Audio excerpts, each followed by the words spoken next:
Right. Yeah. My name is Johannes Schickling.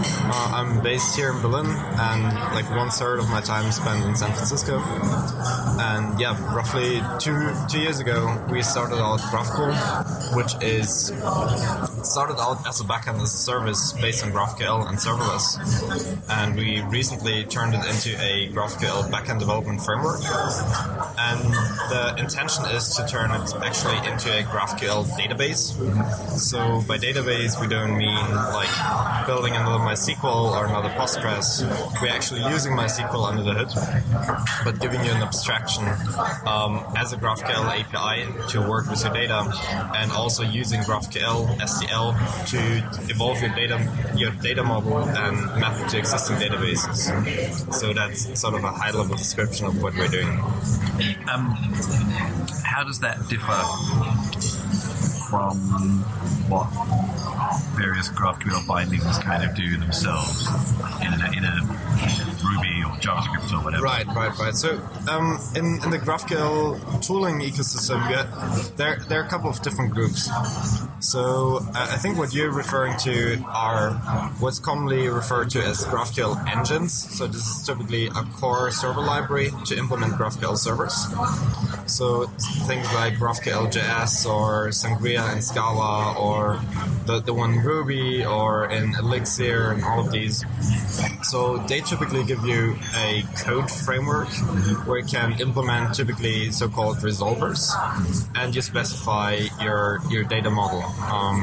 So the easiest one to grasp is called GraphQL Tools by Apollo. It's a two-step process. So first you have to define your data model, your GraphQL API, and the schema for that using GraphQL SDL. So you write simple type definitions of how your schema should look like, and in the second step you implement functions that are called resolvers that basically return back a value for a specific field in your schema. So that's typically called a GraphQL engine. And what we basically help people with is, inside of these resolvers, this is where you have to actually write your code. And what we found is that 80% of the code in a typical application just consists out of this data mapping to a database. And this is where you try to map like your GraphQL schema to and resolve that in a most efficient way to, for example, a SQL database or to a REST API.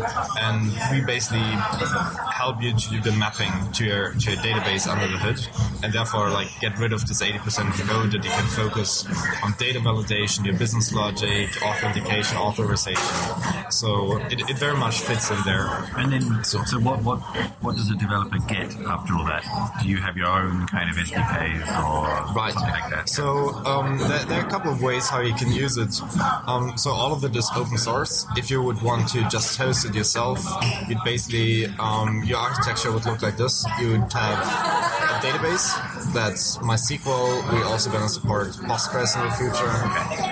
In front of that, you'd put the GraphQL server, so that you just spin up a Docker container that exposes an HTTP-based GraphQL API, and this GraphQL API you then reuse in your own GraphQL server. That's typically referred to as a GraphQL API gateway, and in this gateway resides your authentication, your business logic, and this is typically your final endpoint that you consume from your front-end applications.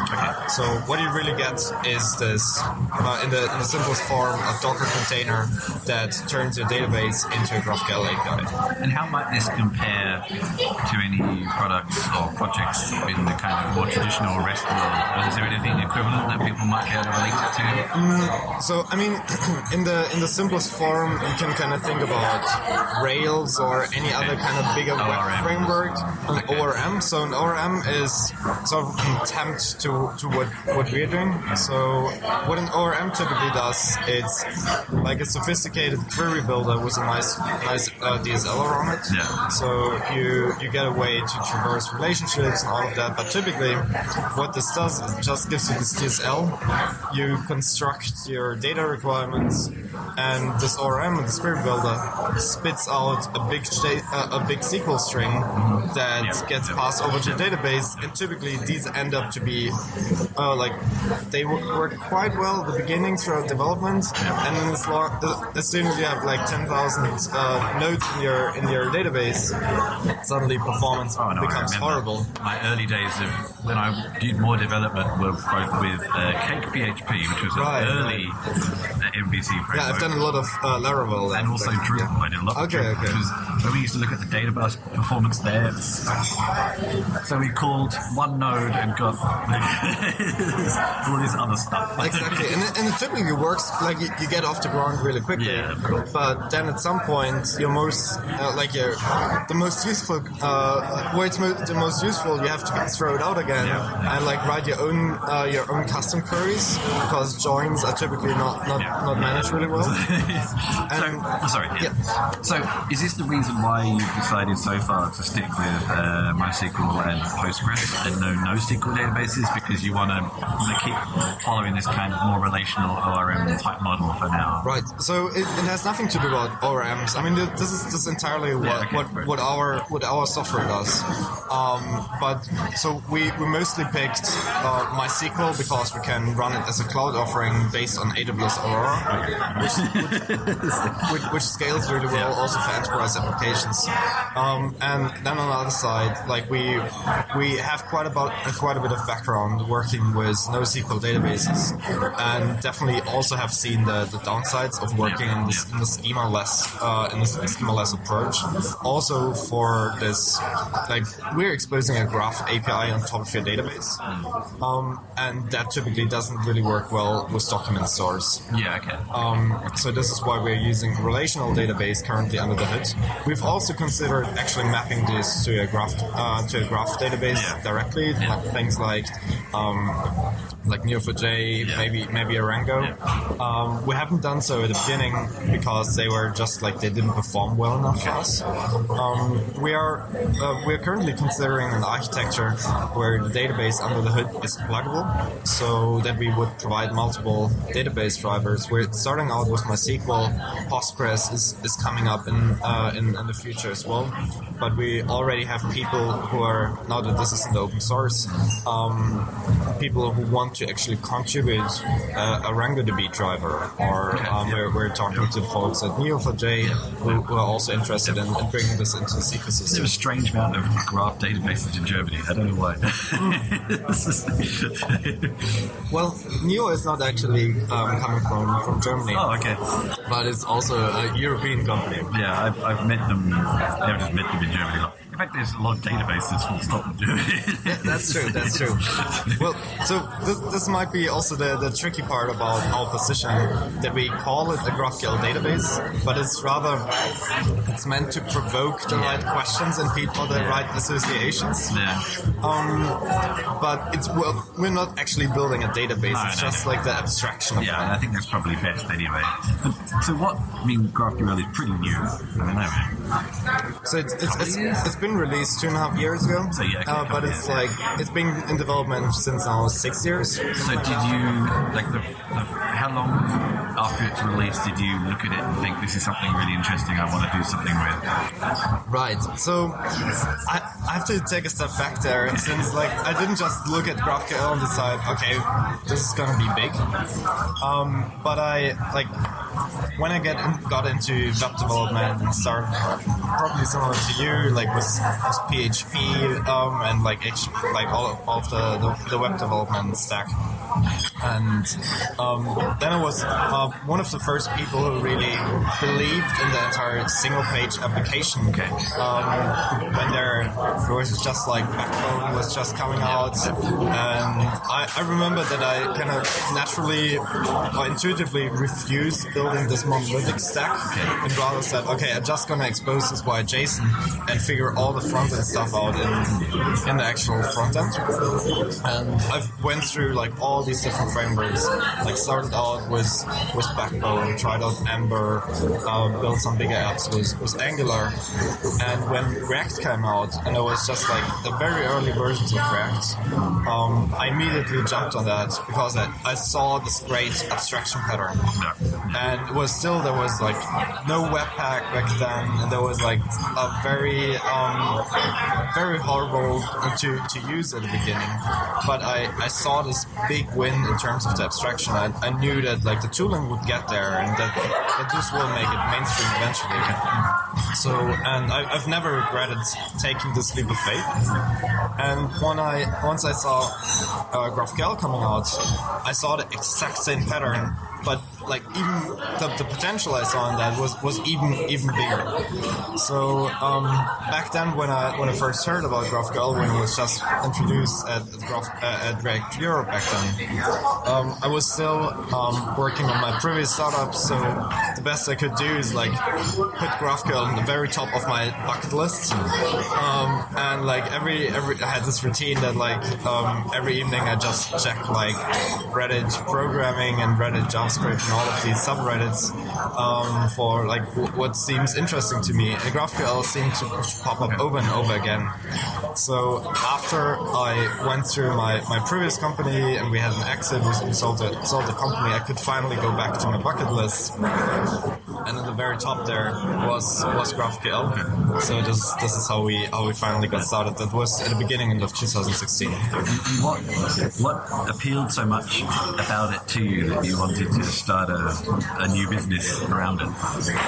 So there were a couple of things. So one, GraphQL seems to, for me itself, one of the biggest problems that I had with backend development, which is that it introduces this layer that you can more easily extend and work with without needing to change the front end and without needing to change the back end. And also even more the other way around, that you can evolve your front end without constantly needing to poke the back end team to take certain adjustments.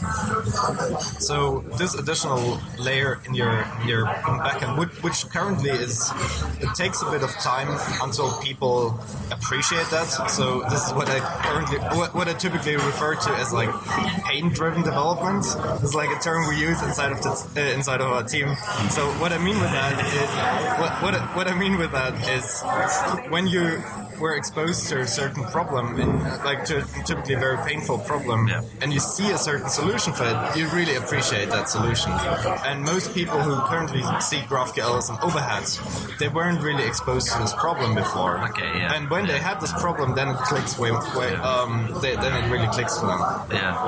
So so this is what made it so appealing for us. And then also as I got started building the first version of what now GraphQL is, I realized, okay, this is very generic. My intention back then was just to build a first GraphQL server to get a feeling for it, and then realized how generic really this mapping from an API to a database is.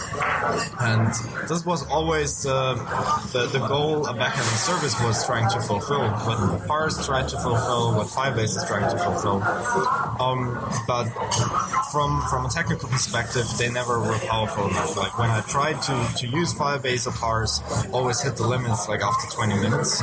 So I could never really... Do you mean the limits of conceptual limits? So mostly on three technical levels. So one is around the API flexibility. So that you either get an SDK or you get a REST API. So, and this is where GraphQL just gives you the API flexibility that you need for your data model. Second was around authentication, authorization workflows. It's like never quite enough to just have a login with Twitter button, but you need like your for your company, your single sign-on solution, and so on. And also around extensibility, where we now have serverless functions as a great building block that enables event-driven architectures. So there were a whole new set of technologies available that weren't available back then when Parse started out. So, and this is where... fair enough. It was around for a while, wasn't it? Exactly. And this is where we now said, okay, actually backend service now can work. And this is this is how we then decided to go all in on this. And what's the graph? I encountered GraphCool. It's very easy to make them sound quite similar. I'll over accentuate the differences because you run the GraphQL meetup here in Berlin, which is pretty popular. I've been to a couple of the meetups. And I think it's one of those interesting, it's always typical of sort of newer technologies, is everyone is very enthusiastic. Everyone goes wanting, there's no experts really yet. And everyone goes wanting to have their problem solved, but of course no one has enough experience yet. So it's sort of an interesting point in time. I find the same thing with things like chatbots and voice interfaces. Yep. Everyone goes to meetups going, tell me all the answers. Like, I don't know. I'm about one step ahead of you. So what is the community like? I guess you are the only, if not one of the very few, doing something like this in space. How supportive is the community around that? And I guess, what is it like working with it'd be very similar with React, with an open source project that is popular, but is, dominated probably by one large company. And so what's the community like? Right, that's a great question. So I think there are a couple of aspects to unpack there. So I would say besides Facebook, where GraphQL originated, who's not too terribly involved in the community itself, besides being contributing great talks and so on. But I think there are two dominant players in the GraphQL space at the moment, which is us and Apollo. So Apollo is the same company as Meteor.js, the popular JavaScript framework. Okay.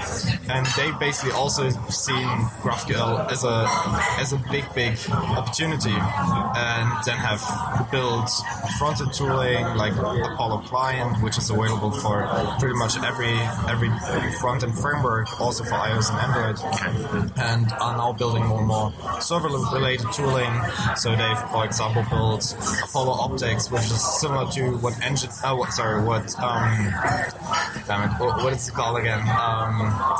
The server-side monitoring, the hosted one. Server-side monitoring. We get like a little agent that we put into your servers. New Relic, exactly. Blanked out for a second. So they've basically, with Apollo Optics, they've built like a New Relic for GraphQL, and now building a bit of more tooling around that. And together with them, we try to help the community as much as possible. So we are trying to take as many steps as possible here in Europe. So we've done also the GraphQL Europe conference. I'm not sure where there earlier this year. We had like 350 people attending, like a lot of people coming over from San Francisco, giving great talks here. Some of our customers even flew in from New Zealand, from Australia, which was fantastic. Besides that, there's also a fantastic online community. So in GitHub repositories, in our forum, in our Slack channel, and this is where we've seen like some people who are in GraphQL since a little longer. They really, it's like almost an urge for them to help other people to get into GraphQL, and we always try to see what is the biggest blocker at the moment for people getting into GraphQL, and that was especially true at the beginning. So at the beginning, we've built this technology, and it was suddenly really easy to build a GraphQL backend. And the biggest problem for people then was like, well, I don't have no idea how I can use it in the front end, and the only way how you could use it in the front end was using Relay, and there was not really documentation around Relay. This is actually my experience. I found it's actually typical of a lot of especially new technologies is you get to a getting started guide and you go through it and it's great, I get it, and then you're like, now what? And there's always this huge disconnect between getting started and then doing the next thing. Exactly. And you kind of get stuck at that point. Exactly. So what you had from Relay, this is what the Relay for is the first GraphQL client developed by Facebook, and that was pretty much the only thing available at the beginning. And so we had like a lot of people who were excited about GraphQL as a promise, but it wasn't really like that you can go there and say, look at this full stack example, this is how you do it. There was just like, we provided them a way how to set up a backend, but then the next step was really to use Relay. That was before Apollo client was really out. So as a first step, we've created learnrelay.org, which is basically a from zero to production tutorial that teaches you everything you need to know. Did you about. also do the GraphQL? Sorry? Are you also responsible for the Learn GraphQL one? So Learn GraphQL was even before that, and we took some inspiration from that. So I found that quite useful, but again, you get to a certain point. And my main struggle was I understood the syntax and I understood the schema, but I didn't really know how to incorporate it into anything. That was one of my biggest Exactly. So, and I'll get to that in a second. So, what we've done after Learn Relay, now that Apollo client took more and more off, is we've created Learn Apollo as well. So it was a very similar setup, and back then we already had a bigger community that came in through Learn Relay, for example, and we had these people also helping out with Learn Apollo. So now we really made it super simple for people to get started in the front-end space as well. And then so this is where we unlocked the getting started experience for early adopters. So the next step was like for people who kind of heard about this GraphQL thing, and the best way for them to get started was through Learn GraphQL.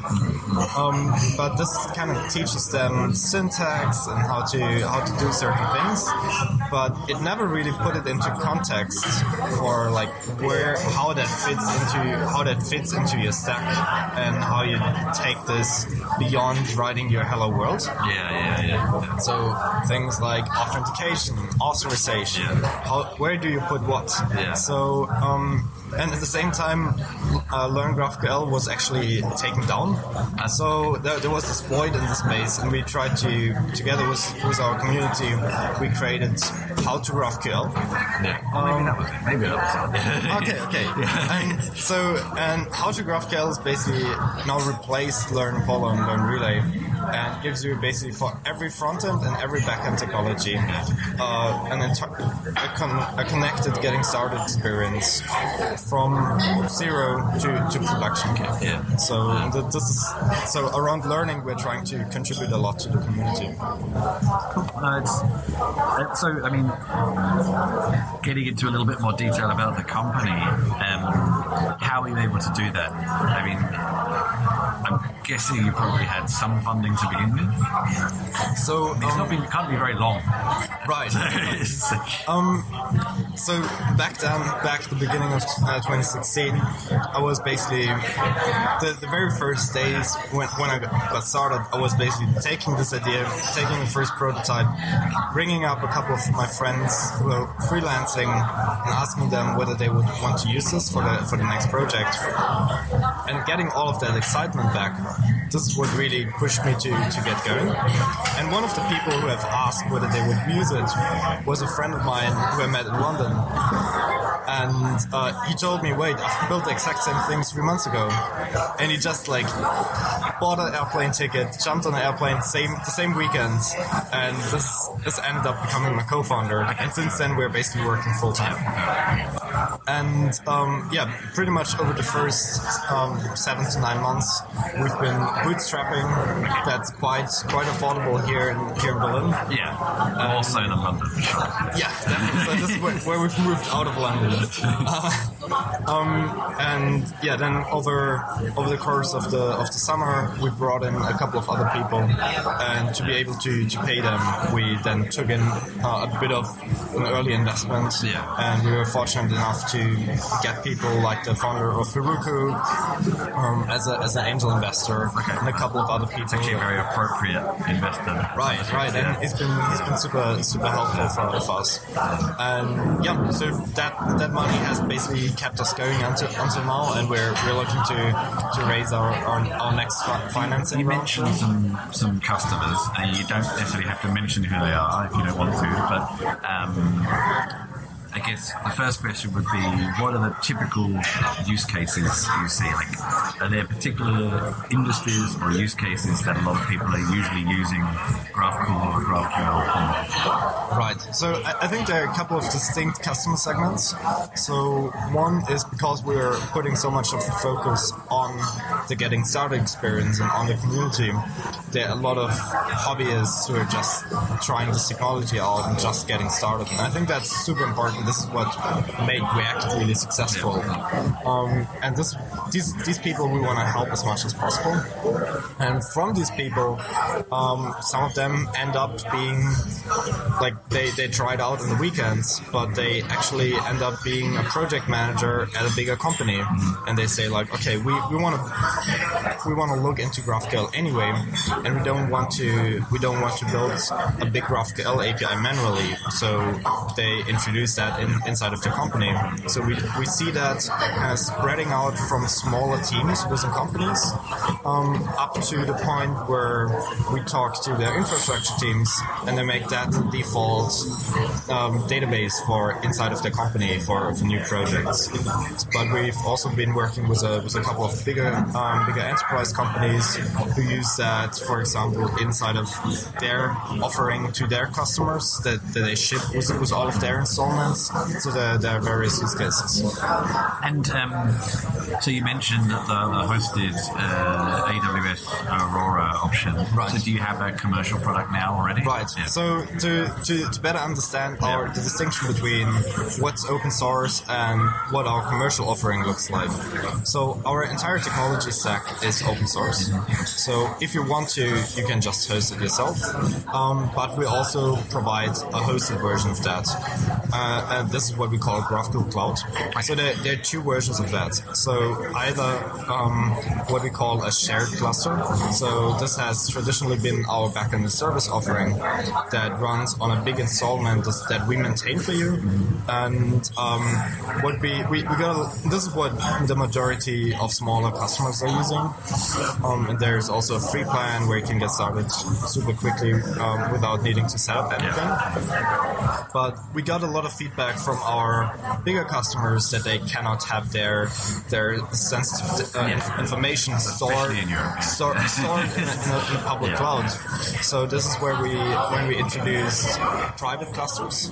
So this basically allows you to connect your AWS account to the GraphQL platform. So we help you to provision and monitor and do operations for your own installment, and you get all of the benefits and all of the features of the GraphQL platform still. And And I guess, so what would you say are some of the upcoming developments that excite you, A, for GraphQL and B, for GraphCool? Right. So I've just been coming back from the GraphQL Summit conference 2 weeks ago. Was so amazing to meet all of these other big companies who have adopted GraphQL over the last year. IBM has talked about how they basically using, like IBM's adopting everything. Yeah, but like they're really also in the forefront there. We've been in close touch with Facebook again, and they're, for example, looking more into what real-time APIs look like around GraphQL. So the entire there are a couple of spaces that particularly excite me about GraphQL at the moment. One is real-time. The other is tooling that makes it just so much easier to work quickly with GraphQL without that just gives you a safe environment, especially leveraging the type system of GraphQL and building proper tooling around this. Also, that improves the workflows. And on the GraphQL side, we're currently in the process of extracting these core components of the framework and making them standalone. Is what what I mean was the GraphQL database, and we're working on a completely new API design for that. We're working on more robust migrations that you can put it into your CI pipeline, and also some of our more workflow-oriented features around the data browser. We are releasing a new version of the GraphQL Playground, so there are a couple of exciting things coming up. Cool. And just anything in the very immediate future, any talks, events, announcements, blog posts you've got coming up over the next couple of weeks that you really want to make sure people look at? Right. So we're planning to actually have the first version of the GraphQL database released hopefully by the end of this year. Okay. So that's something to look out for. Okay. Cool. Awesome. Thank you very much for your time. Awesome. Yeah. Thanks so much for having this interview.